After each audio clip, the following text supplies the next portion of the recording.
Hi everybody, Michelangelo Badio here with another installment of No Boundaries. Hello, this is Joey. I haven't been around much, but I'm ready to talk today.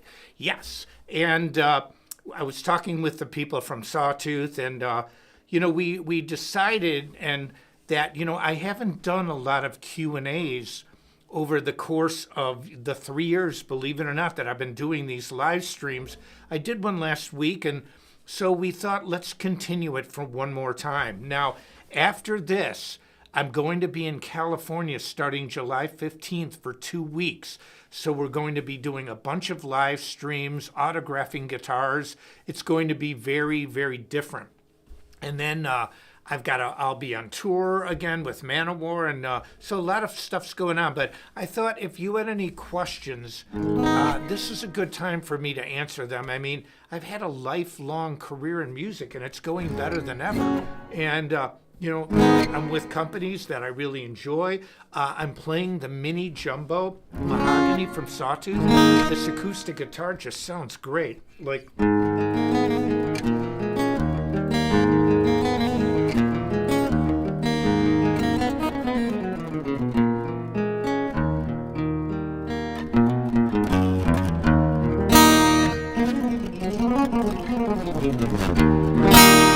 listen to the low end.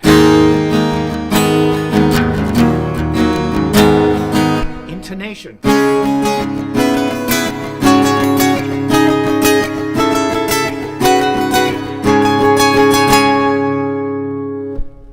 That's incredible. And I want to say hello to a few people here. Hey, Nick, how are you? Let's see, what are your favorite and least favorite songs you've covered or been asked to cover? I'll answer that question first. I want to say hi, Anya. Hi, Johnny, Richie, Mars, Jenny. Who else is on here? I don't know, Sculling of Carpathia. That's pretty cool. Hey, Denny, how are you? I'm reading comments from not only Facebook but YouTube as well. Hello, Jenny. I think I said hello to you. John, how are you? Castor, Fernanda, Roxana, hello, how are you? And Michael Anthony. Okay, Nick, who's a very good friend of mine, and he also has a double guitar and a real good guitar player. I've mentioned this before, he did graphics for my Intermezzo album, and he's done t-shirts for me, a lot of cool stuff over the years. And anyway, he asked about cover songs. I'll tell you, I like doing covers. When I was younger, I was in a band called Episode. It was when I graduated high school. So from the years 18 to about 21, I was in a really popular cover band. And I actually dropped out of college for 2 years to be in this band. I did graduate. I've said it a million times. I have a degree in music theory and composition. But I didn't graduate till I was 23 and a half. I made up a half a year taking extra courses instead of graduating at 24. But I did go back to school. But Episode was super popular. We had a really good lead singer. Everybody in the band could sing. We had, a bass player that was really into bands like Earth, Wind, and Fire, and he played with his fingers, and he didn't slap, but he could do all this really good, funky things, and he had a great groove, and we had a great keyboard player, and, and 4-part harmonies, but we would do cover songs.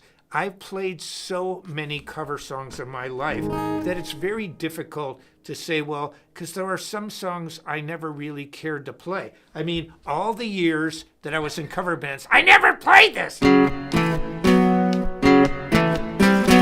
the band. We never played that song. We would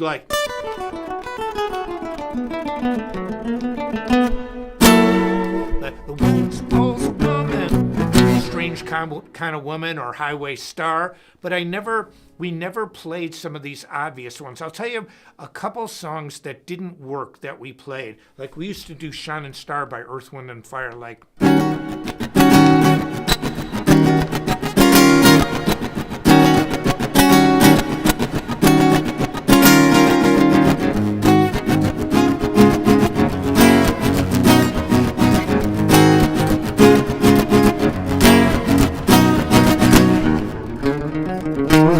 loved playing that song. And we used to do Roundabout by Yes, all sorts of cool stuff. But we tried this really progressive song called Minstrel in the Gallery by Jethro Tull. I have a recording of it. And it's like, there was one part that had the flute, probably like,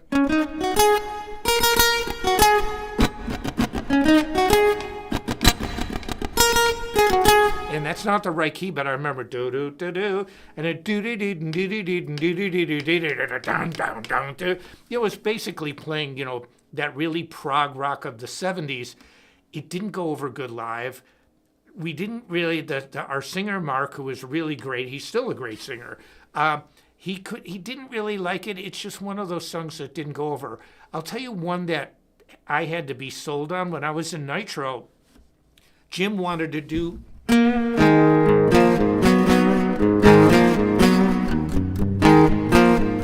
Now, I like the Nudes like everybody else. I like those songs, but I didn't know if that would be a good song for Nitro.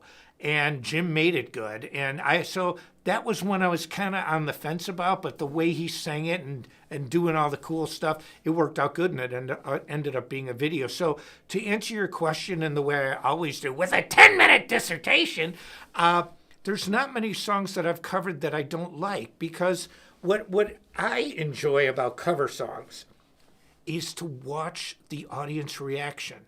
I mean,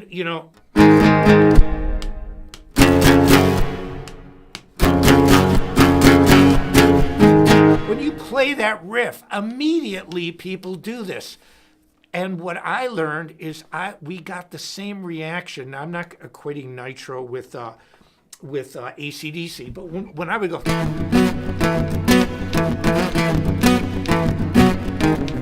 and I'd start Freight Train, our original music was making people move like covers. And I think that's one of the greatest things about doing cover songs. When you're on stage and you watch the audience's reaction, there's something about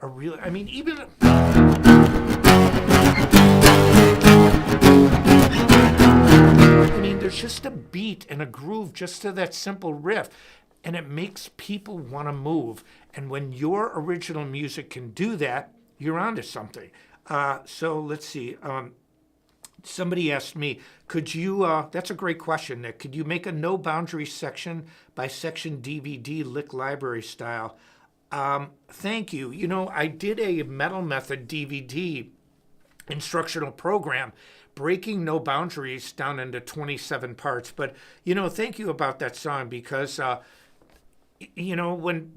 always used to laugh when people would say, well, technical guitarists can't write. And I'm thinking, I wrote an instrumental song that in the guitar, lexicon and it's one of the most famous rock guitar songs there is. And I mean, it's been covered, and I'm not equating it to the Beatles but when you look at important guitar songs, I wrote one, and it wasn't meant to be like that.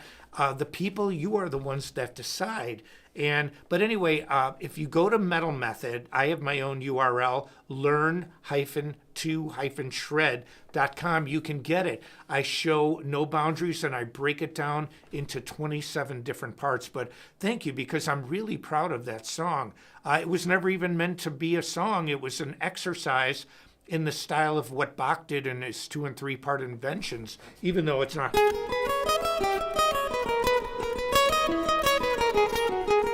It's not that, but, just that. And every note on the rhythm works with the lead. Everything is orchestrated out. It was in my mind. It went.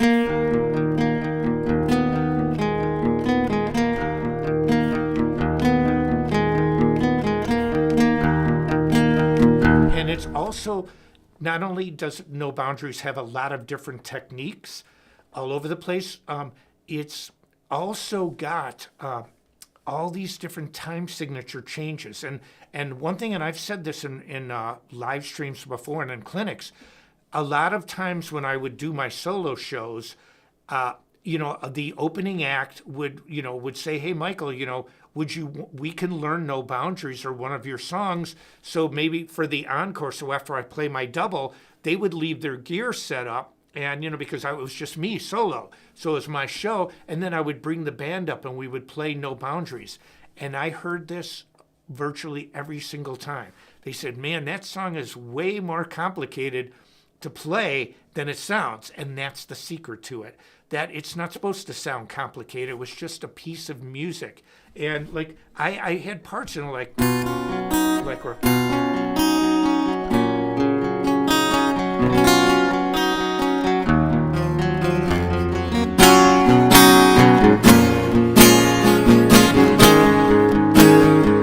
it had dynamics, it had everything.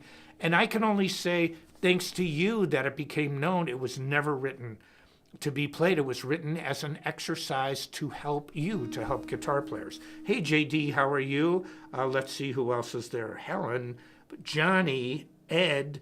Now, I know a lot of questions have been coming in. I have to focus on one at a time. So somebody asked, do you play your songs with Man of War? The answer is no, and there's a really good reason for this. Man of War sells out arenas. Our average show is 10 to 15,000 seats sold out. Virtually every show's been sold out. I just found out when we go on tour in Chile, they sold out the venue. They're moving it to an even bigger arena. Man of War has songs that are absolutely iconic, but again, when you play, and one thing I can say about Joey, because I know him really well, we're kind of kindred spirits in a way. Even when you look at old photos of Nitro that I just posted, Jim is buffed, I'm wearing no shirt, ripped abs. Man of War was like that. And it's not like we tried to copy each other. It's just our mindset. Physical fitness was part of playing. But when you play songs from Man of War, I don't care. When we start going and that groove is going, I've never seen anything like it. The whole entire audience is doing this and they're singing along. And again, it goes back to my talking about cover songs. When you can play your own music and people express the same kind of feelings and emotions and actions that you do with your music versus a popular cover song, you're really on the right track. And Man of War has an entire set. They've got so many albums.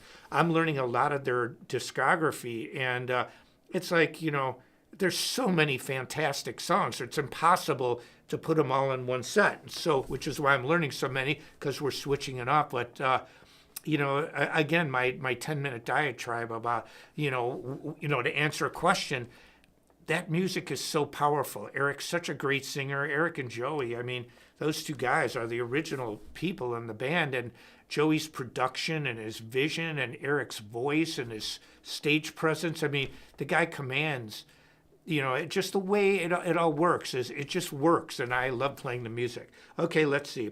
What would I give advice to a guitar player that is dyslexic? Now, that's a really good question.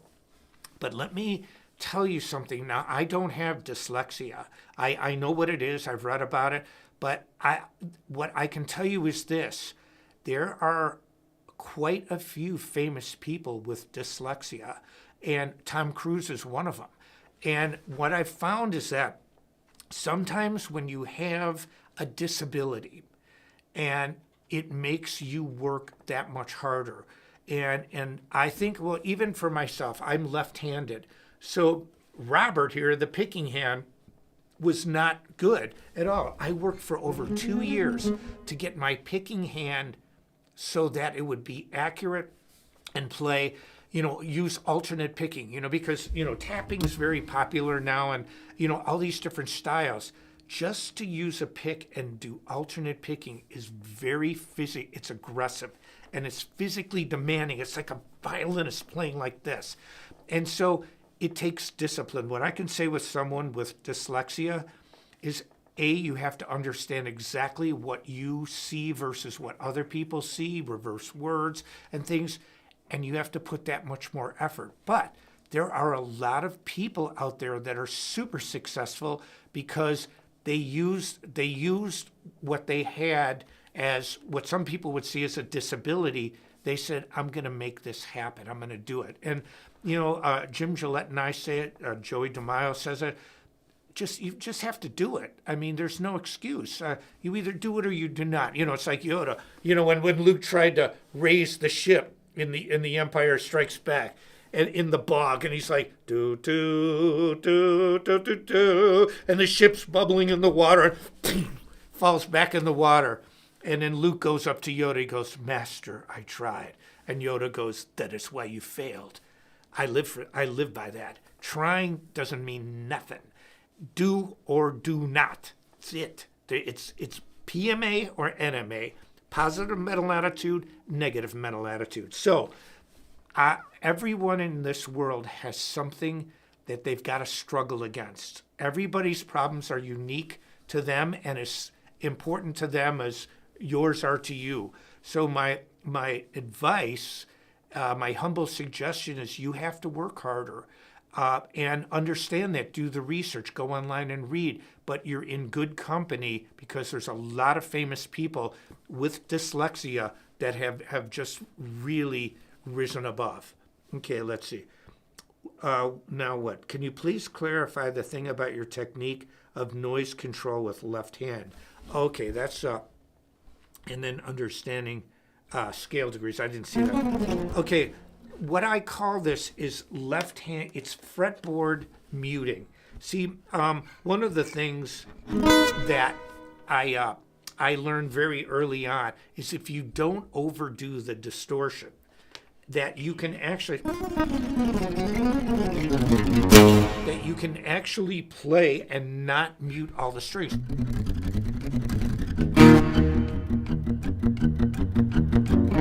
You can go. Okay. And so what I can tell you is this. There's two ways to mute. You have your picking hand or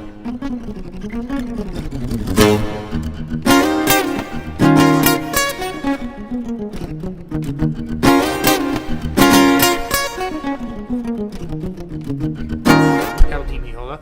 So he was really good at muting. I'm good at that too. But I also like that sound. I like an open string sound. And I like it aggressive. So what fretboard hand muting is simply this. If you use good technique and you're a human, which we all are here, when you press a finger down, the finger blocks the string above it and below. So when I play, I'm always blocking strings. Now here's the beauty of this fretboard hand muting, is that it works naturally if you have good technique. If you're playing, really like over the neck or trying to be like, Joe Bonamassa II, very bluesy, but your technique isn't quite like his, you're going to find you have difficulty. But if you play good and you're cognizant of it, for example, when I put my second finger down, look where my first finger is. I use my fingers. When I put my first finger down, I always block the string above and below it. And you can do that.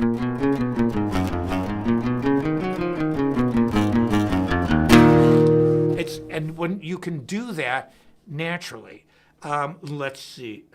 It's not practicing, it's just trying until you get it. I guess that you could say that. Somebody asked me if I've ever worked as an adjunct professor.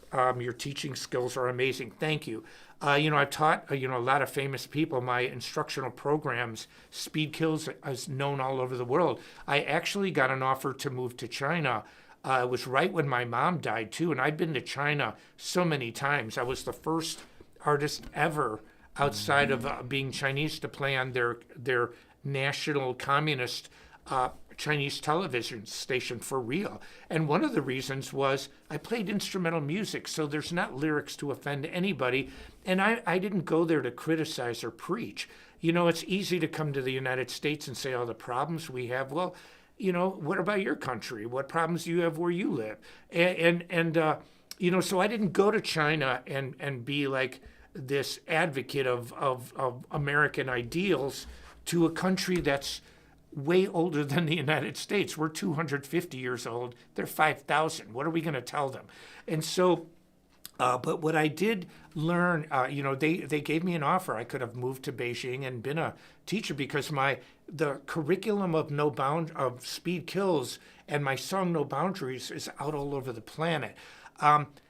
My idea of teaching goes beyond just teaching because, I think of life and people in little bubbles. For example, you're a politician, look at all the crazy things that are going on in the world today in politics. And I'm not a judge or a jury, and I'm not professing one side against the other, but people become insulated in their own group of people. So they kind of lose sight of the reality. But that's not just in politics, it's everyday life. You go to a job. Let's say you have a 9-to-5 job. You work with the same people every day. You do, a similar job. And I'm not criticizing. I'm just saying that's your world. That's your bubble. You come to your home or where you live. This is your world. And so to step out of it becomes sometimes insecure. If I was just a professor, I think my worldview, I have toured my whole life, 60 countries. I've been in 14 countries already this year, and it's going to be like 18 or 19. So my advice and my experience is what gives me the ability to teach.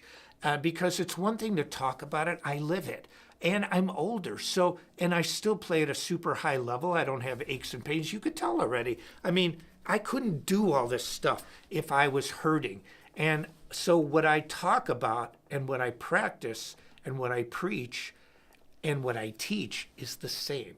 And so it's not me going, you do this and then I do that. Okay, it's not like that. It's you do as I say, not as I do, because that's not a good leader, and we see that a lot of times with people. But I never aspired to be a professor. I've aspired to help people, and that's different. And I've been able to help in ways like this, and because a lot of great young guitar players can show you a million exercises. And there's nothing wrong with that. And everybody, I see it all the time. Well, back in the old days, these arpeggios. Well, that's old school. So we like to just go. I'm like, that's nothing new. But hey, if you want to teach it, great. Because at least you're out there teaching it. What I like to do is kind of give you a worldview on this as well. If you want the details, get Speed Kills. Go to metalmethod.com. Buy my instructional programs. It's all there. It's all there, all my techniques, and I've got over 12 of them.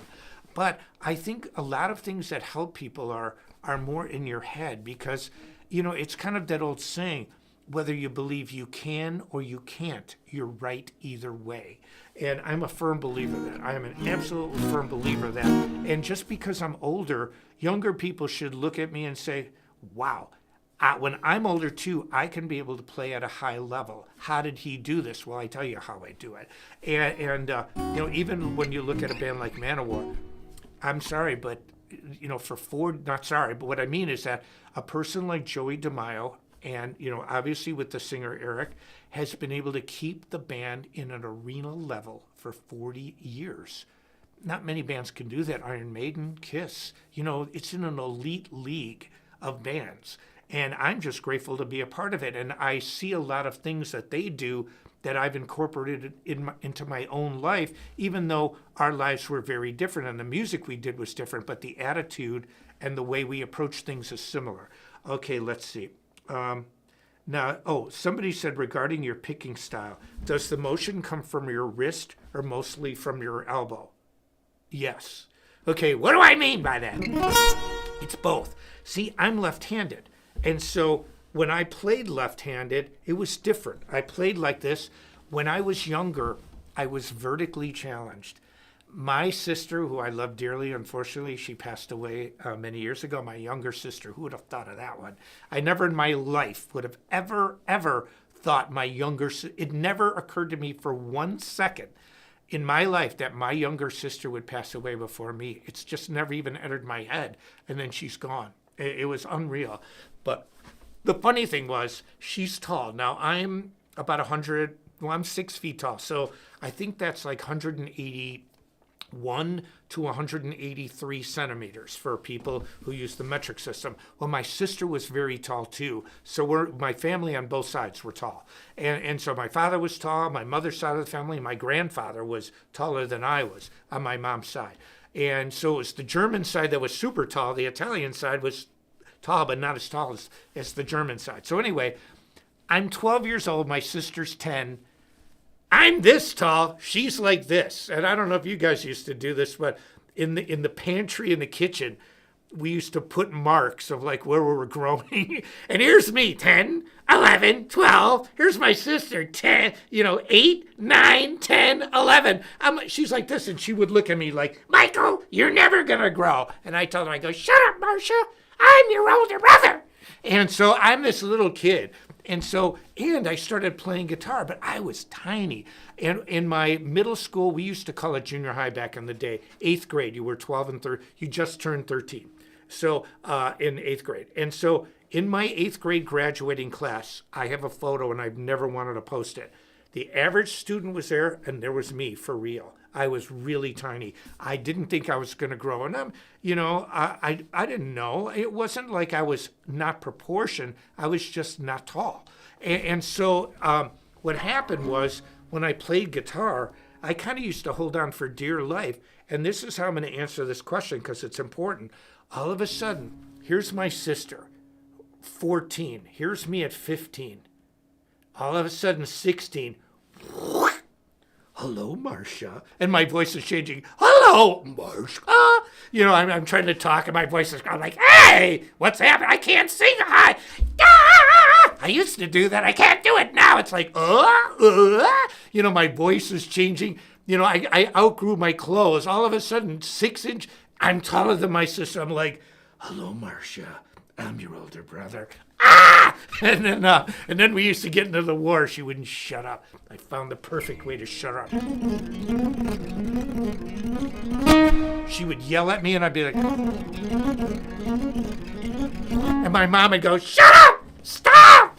It was Revenge of the Angry Gnats. And so, but I found the perfect way to shut everybody up when they started yelling at me. My mom, my sister, I just play. I would play as hard as I could on electric guitar, unamplified, as fast as I could, and not talk. And anyway, but here's what happened with my picking technique. I got lucky, and this is super important. It looks really strange, but I was watching a younger guitarist today. I can't remember his name, Mancuso. He's really amazing. He plays with 2 fingers, and his dad's a guitar player. And he's from Italy, and my friend Andrea Martingelli from the MMI school, and Alex, he knows him really well. He plays with 2 fingers, and he's just ridiculously good. And he was talking about something that I've been talking about. Hands on, hands off. And I don't play classical guitar, but evidently that's something that he has worked on as well. So certain things he's got his hands on, and he uses 4 fingers, other things that he doesn't. And it's kind of like different picking disciplines. But here's what I learned. I have a very strange way that it looks. It's so ergonomic and comfortable. And this is super important because, and this is why I'm taking so long on it, my wrist moves naturally. See, a lot of people, when they play, they move their wrist sideways like this. It's not the way a human holds its hand. And when you use your wrist, you're not moving your wrist side to side most of the time. It's moving up and down versus where your arm is placed. That's how my wrist moves. So when I'm playing, watch. My elbow barely moves at all. My wrist moves in the most comfortable way you can possibly imagine. So what's the effect of that?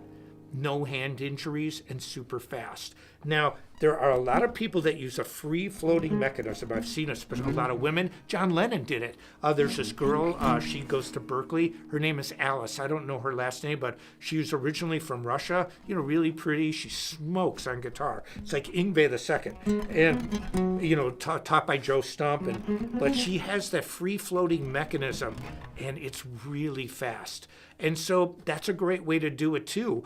There are 2 basic disciplines, but I can tell you this. With my technique, I move my wrist naturally. This is the natural way to do it.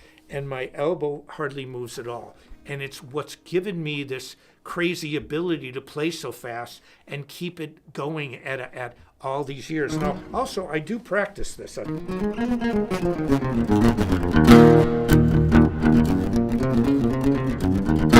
practice that free-floating mechanism because I like it.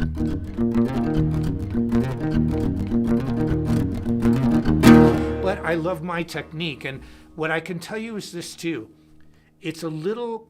This is, again, when I do these live streams, I'm giving you big concepts. If you want the details, the absolute details, get my instructional programs. And I love sawtooth guitars. I couldn't promote something that I really didn't believe in. And, so that's the given. I mean, these acoustics just rule. They make the best acoustics, especially for the money.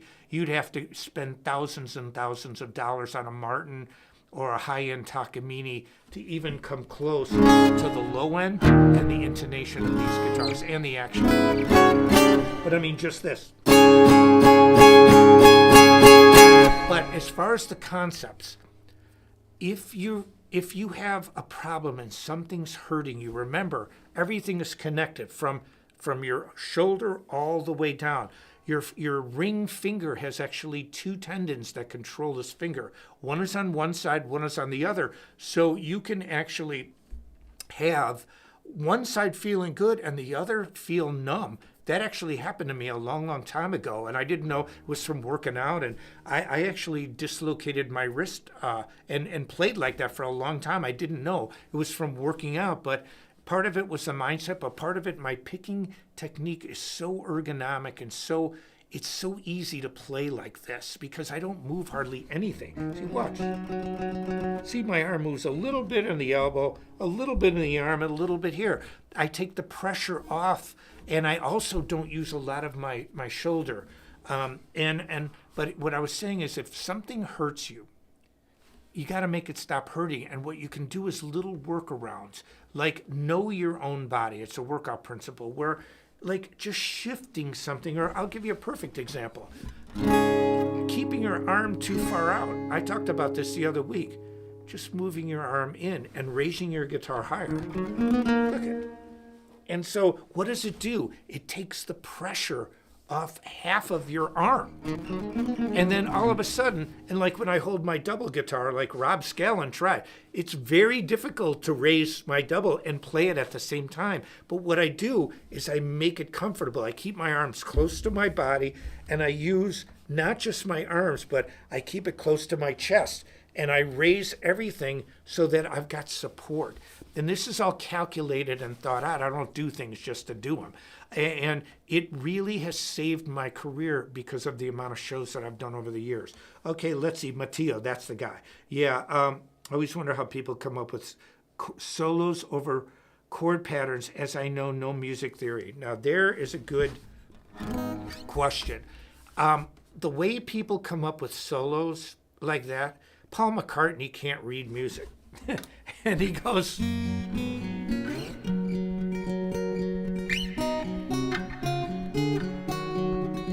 Or how about yesterday? Just this, like...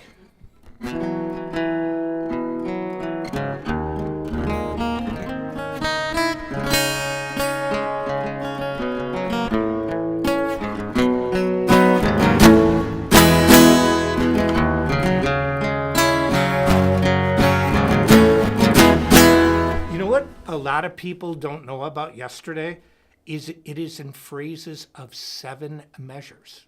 Think about that. 7 measures. Where does that come up? I mean, McCartney didn't sit there and say, well, I think I'm going to write a very asymmetrical verse. You know, I mean, symmetry, 2s, 4s, 6s, 8s, asymmetry, 1s, 3s, 5s, you know, odds, evens. He did it. And when sometimes... I'm a true believer of this. Sometimes it's better to know nothing and trust your ear than to have a little knowledge. A little knowledge is a dangerous thing. That happened to me. When I studied music in high school, so I had already 3 years, which is a major. I majored in music in high school. And I was starting at, there was one time when I hated everything except for minor chords. And unless it was we used to call it undetermined, but now they call them E5s. But undetermined to us meant no third. It wasn't. Because the third determines the sonority, meaning what is it, major, minor, happy, sad. Okay, so there's the sonority, major or minor. And listen to the intonation of this guitar. It's a major chord. It's very difficult to get thirds in tune on an acoustic, and I haven't tuned this once, this whole live stream, but I went through a phase where it was like, it had to be just...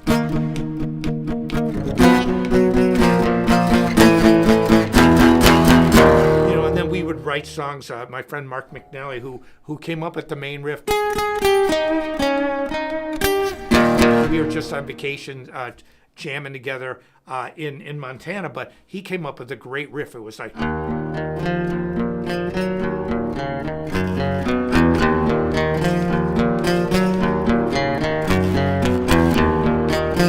then like...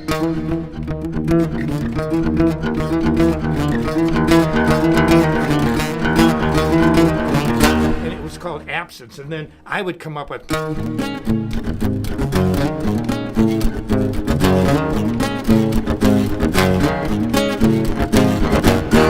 And then our like...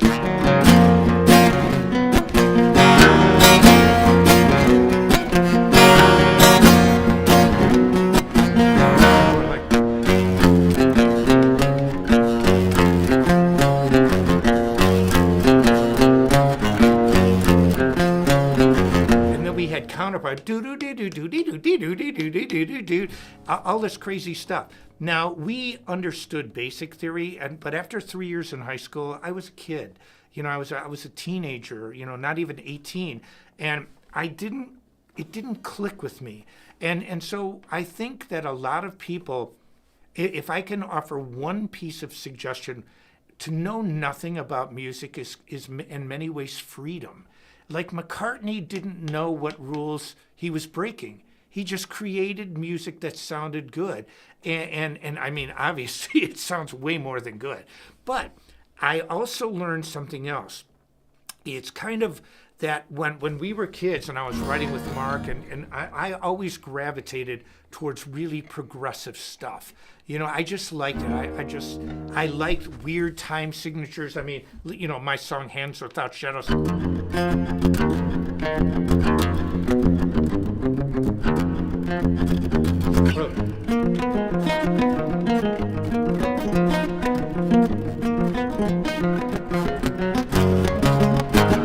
And so it's actually,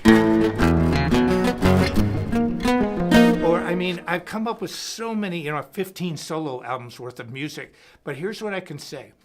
Trust your ear more so than anything, because what I learned, I learned so much about music in college. When I got my degree, one day it just clicked, because there was a while in school where I was writing the jazz, rock, reggae, blues, metal, indigenous song. And so I didn't know what I wanted to write. I was going...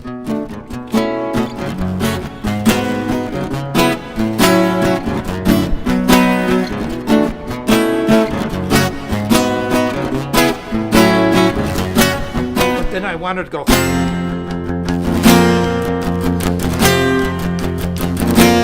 I didn't know whether I wanted to rock or not. And so I was confused. I had all this knowledge, but I couldn't put it together. But one day I learned so much about music. I was just flooded with it. After 7 years of taking courses, it clicked. It was like riding a bike. And I learned a valuable lesson. That if you know nothing about music, trust your ear. If you know everything about music, you still trust your ear. The biggest difference is you can explain why your ear's telling you the right things to do. And so I realized that I knew enough about music to not have to worry about it. I never write. When I wrote No Boundaries, I had no idea, first of all, it'd become a famous song. I had no idea. Second of all, I didn't really think about all the different mixed meters or key changes. I just wrote what I felt. And that's the key, that whether you know, it's kind of extremes. Whether you know nothing or you know everything, you're kind of on the same playing field in some ways. You don't let the knowledge get in your way. When I knew everything about it, not everything, no one knows everything, but you know what I mean. I became an expert at this. I don't use my theoretical knowledge unless I want to analyze something, and it makes learning things a lot easier. Versus somebody like McCartney, he still can't read music. But man, when I find myself in times of trouble, or John Lennon, Strawberry Fields Forever, those songs are immortal. Those songs are going to live for centuries, just like Bach and Beethoven live on, and other great composers and other cultures. And so, it's a little knowledge is a dangerous thing because you get too confused. You know enough to ask so many questions that it gets crazy. But I hope you got something out of this today. It's classical gas. D suspended for what? Can you play the D suspended 4 on that guitar? Would like to hear what it sounds like. Or like.